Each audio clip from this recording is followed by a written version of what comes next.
Gospel of our Lord Jesus Christ, according to Matthew.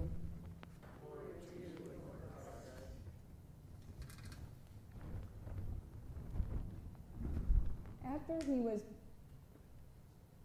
he was baptized by John, Jesus was led up by the Spirit into the wilderness to be tempted by the devil.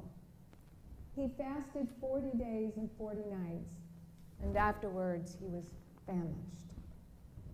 The tempter came and said to him, "If you are the Son of God, command these stones to become loaves of bread." But he answered, "It is not written, one does not live by, it is written, one does not live by bread alone, but by every word that comes from the mouth of God." Then the devil took him to the holy city and placed him on the pinnacle of the temple, saying to him, "If you are the Son of God, throw yourself down, for it is written, he will command his angels concerning you, and on their hands they will bear you up, so that you will not dash your foot against a stone." And Jesus said to him, "Again, it is written, do not put the Lord your God to the test." Again, the devil took him to a very high mountain and showed him all the kingdoms of the world and their splendor. And he said to him, "All these I will give you if you will fall down and worship me." Jesus said to him, "Away with you, Satan, for it is written, worship the Lord your God and serve only him." Then the devil left him, and suddenly angels came and waited on him. The Gospel of the Lord. Praise to you, Lord Christ.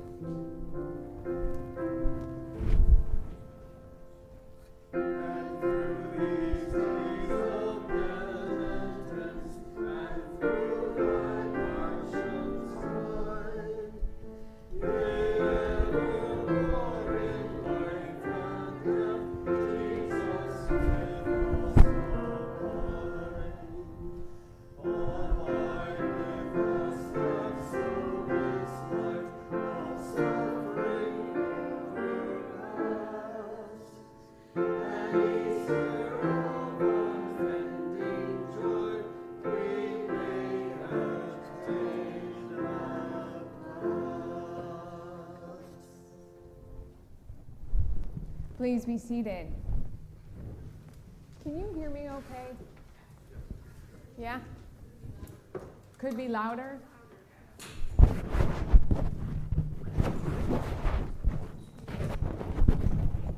my, this is muffled. Is that better? Not so much, huh? Okay, I'll try. I'll speak up. Thank you. It is my pleasure to be here, standing in for Pastor Cindy. Boy, Lent. That's a time to walk in a church where you don't know anyone and start preaching. I am going to give you an alternative reading to Genesis. And by alternative, I mean different from Augustine's doctrine of original sin.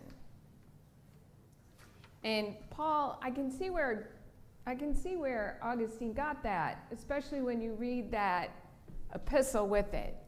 But just bear with me, because it's helpful for me to think about it this way in order for it to have more application to my life. All right? So, in this first reading, you have Adam and Eve in the garden, and there's this talk with the crafty serpent about this tree. And the tree is the tree of knowledge, the tree of knowing good and bad, good and evil. And so I believe in many ways that this is a story of human evolution. The difference between humans and animals is our ability to self-reflect, is our ability to self-reflect and change. It's all about instincts. Animals have instincts. As we are animals, we too have instincts. But it is believed, and I hope we all believe this, because it's a stretch, but it is worthy to be believed, and that is that we can override our instincts when we have something worthy enough to override them. Now, they can either be fear that overrides our instincts, or perhaps it's anxiety, perhaps it's some temptation. We're going to talk about all that when we get to the gospel. But also, one of the most important ways in which we can override our instinct is to have an incredible relationship with God, our Creator, who loves us, who created us, and who definitely wants the best for us. And so if we can really believe that, then when our instincts tell us to do something to protect ourselves, we can maybe go to God and say, do I really need protection from this? And sometimes God's going to say, oh yeah. And sometimes God's going to say, oh no. This is all about you and not about the person that you were made perfect in the image of God. So basically, I think that humans have two people in ourselves. And this is not binary, right? I'm not trying to create a binary thing. But what I'm saying is, we have within us, at our very core, that perfect. And when I say perfect, I mean absolutely complete. God created each one of us completely in love and grace and in God's image. And that person is in each one of us. And it's in every single person. It's not made in all of us who sit in pews on Sunday. It's everybody. Everybody. God has created that way. And so, here we are. We get out into the world and we have instincts. And at first, they're pretty pure. Children's instincts are pretty pure. Now, we have research that says children can do some things out of fear, right? But we also have things in which 18-month-olds will toddle over and open the door for the mother who is holding things. That's pretty remarkable, don't you think? That says we have instincts to help each other. We are created to help each other. We are created to look beyond ourselves and look out for the best for everyone around us, right? That, I believe, happened because Eve gave the apple and Adam took the bite. And this world knowledge of what is right and what is wrong, what is good and what is evil, was opened in the eyes of humanity. Now, there's good in that and there's bad in that, right? Here's where it goes wrong. Here's where our temptations, where temptation overrides that instinct for good and interprets it as a must. And that it's when we think we know more than we actually know. So we took a bite and our eyes opened and we know some things, right? Don't you all know some things? You know some things. Here's where it gets really tricky. You know a part of some things, but not the whole thing. Right? Okay. Clearly, I'm talking gossip. Right? Talk about deadly sins. That creates more chaos in relationships and in communities than murder ever will. Because it is ongoing, and we forget about it, and we think that it's okay to think we know more. We tell stories, right? We also know that when, these are studies again, we also know that when it was a cop, and they were doing an investigation, right? And they asked the first person, and it's one story. They asked the second person, completely different. Ask a third person, even different than that. Who knows what actually happened? All three of them were there. All three of them had a particular point of view and stood in a particular space within the story. So, what I'm telling you is, one of our worst temptations, and I believe all humanity shares it, and if you are the one person that doesn't share this, I want to meet you. And that is, we all share in the sin of pride. We all think we saw it clearer. We all think we know it best. And if you're anything like me, you think you know what's best for everybody else too. How many times have you thought to yourself, if they would only do it my way, we wouldn't be having these problems, everything would be great? But you know what? I don't know about you, but my way doesn't always turn out so great. As a matter of fact, most times it's chaos. Because I only have some information, and instead of going out and seeking more, I just think I know it. Instead of walking in someone else's footsteps, and instead of really talking and learning and knowing about someone else, I stand on the sidelines and I judge them. And I think, if you would only, I know what would help you. And you know what? This is where it gets the worst. Sometimes I'm a little bit right. Do you get it?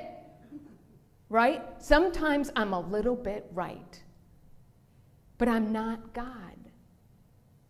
God is the only that knows everything. God is the only that loves everybody.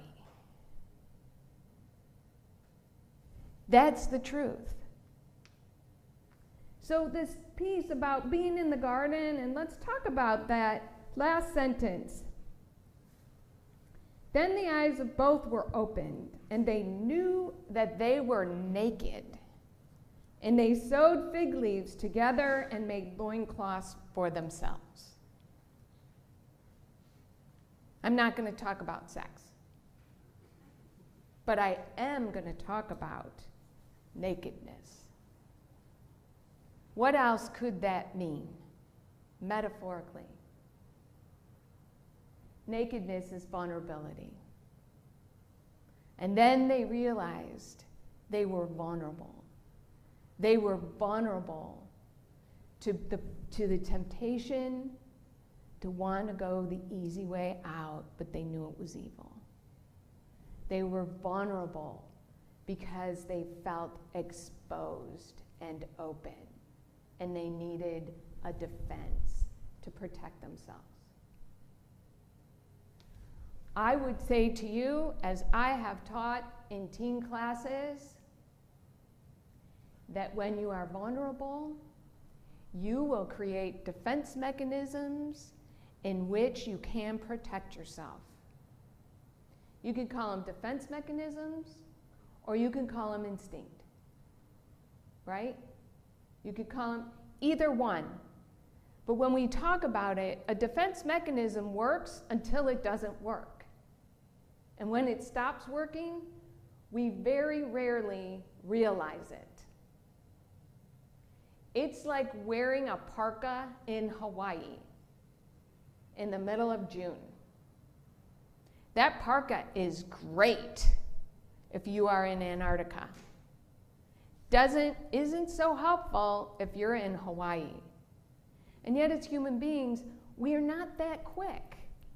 We don't take off one mechanism and put on another that quickly. Because guess what? We fall in love with those defense mechanisms.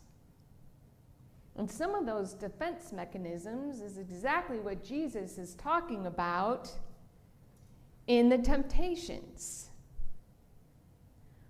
What better way to protect yourself than to have a whole bunch of money? But I bet almost every single one of you here can tell me that that doesn't really protect you. It doesn't matter how much money you have. And we can see that. We can see that in media. We can see billionaires doing the stupidest things. We can look at them and say, oh my gosh, what happened to them when they were kids? Again, I don't know the whole story. But I can look at that and I can say some of the people with the most money in the United States are some of the sickest people I've seen. You can just look at them. I'm talking about the cult of celebrity, right? It takes a defense mechanism too far. It takes the temptation to want to be seen and want people to love you and notice you way too far. And by the way, that's the third temptation. That's vainglory. Do you know what I mean by vainglory? Vainglory is when you want someone to glorify you because of your vanity. There's only one that we should ever be glorifying, and that's God. You can call it three if you want to separate out the Trinity. But that's it, folks.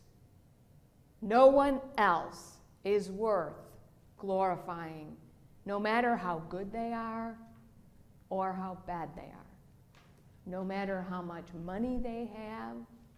And the second one, the second temptation, no matter how much power they have.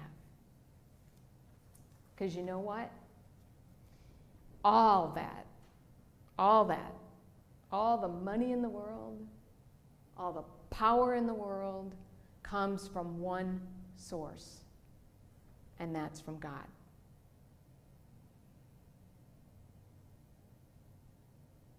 We can talk a different day about then why everything is so messed up, and if it all comes from God, how did it go so bad?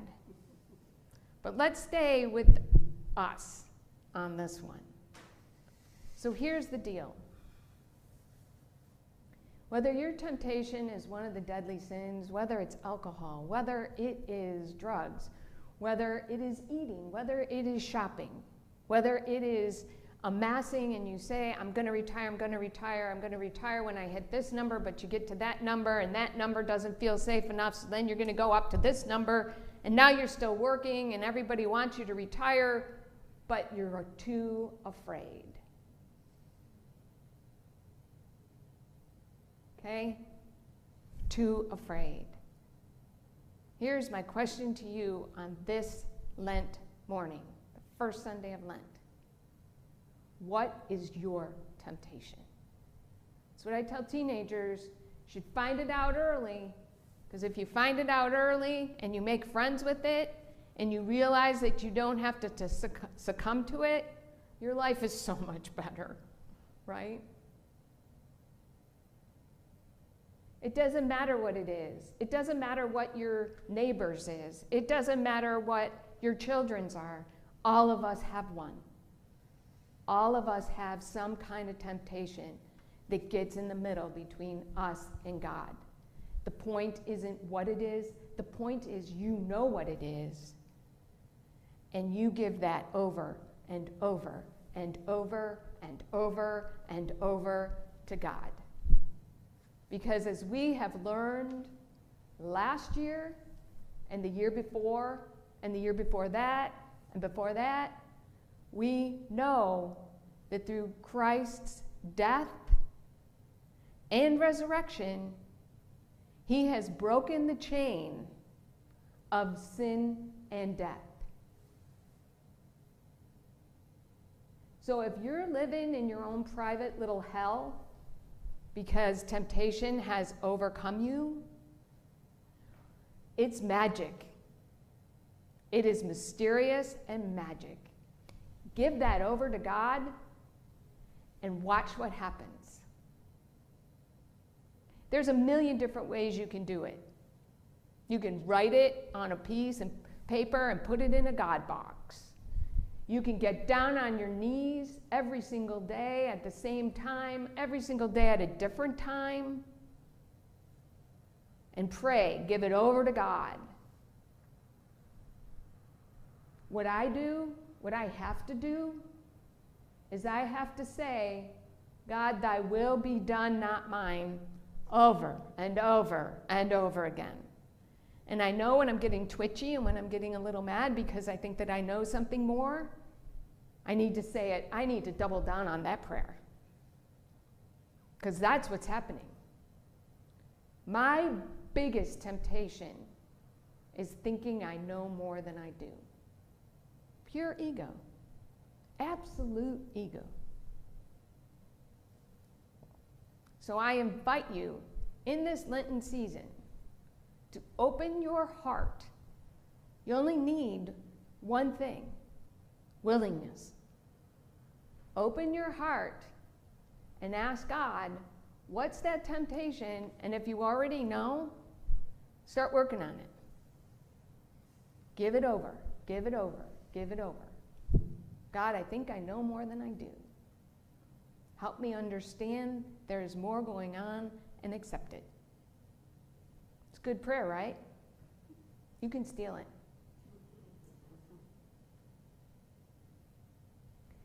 So, I think Eve giving the apple to Adam is one of the greatest gifts for humanity. And I would say Eve giving the apple over to Adam and Adam taking a bite is one of the biggest challenges to humanity. But God didn't make puppets. God made people. Thinking, loving, hating people. It's up to you whether you are more loving or more hating. Whether you are more confident in you and God, or you are more fearful and anxious about the world. This is all on you. You have the capacity today to make your life better in amazing ways. Because if there's one thing I know that you have heard before, it is that God is always with you and God always loves you. And can I get an amen